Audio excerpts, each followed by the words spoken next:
Ore 10, Tribunale di Venezia. Sarà il giudice per le indagini preliminari Giuliana Galasso a presiedere l'udienza a Fiume che metterà la parola fine a buona parte dell'inchiesta Mose. 19 patteggiamenti, 15 udienze, una ogni mezz'ora. Faccia a faccia i pubblici ministeri che hanno scoperchiato la Tangentopoli veneta con indagati e difensori. Assente il grande accusato dell'inchiesta. Giancarlo Galan ha conferito una procura speciale ai suoi legali Antonio Franchini e Nicolò Ghedini. Il presidente del Veneto, da giovedì agli arresti domiciliari nella sua villa di Cinto Euganeo, ha ottenuto dal tribunale il permesso per recarsi poche ore fa in ospedale per un controllo alla gamba per cui era stato ricoverato prima dell'arresto.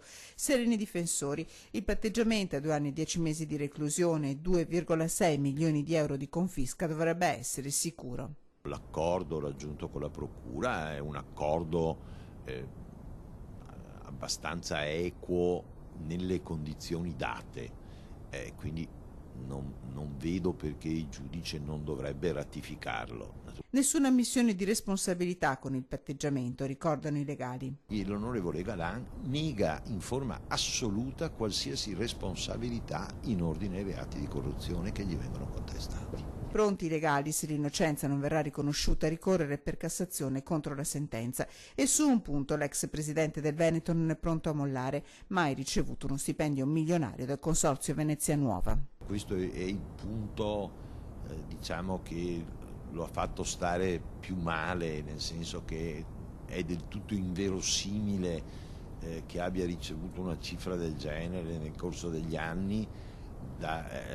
Questa cosa è basata solo sulle dichiarazioni di Mazzacurati, che sul punto sono molto generiche, contraddittorie. Si discuterà la prossima settimana la richiesta di patteggiamento per l'ex assessore Renato Chisso, rientrato a Favaro Veneto 2 giorni fa dal Consiglio regionale. Intanto arriva una richiesta di Antonino Pipitone, capogruppo dell'Italia dei Valori. Stop ai vitalizi per chi patteggia.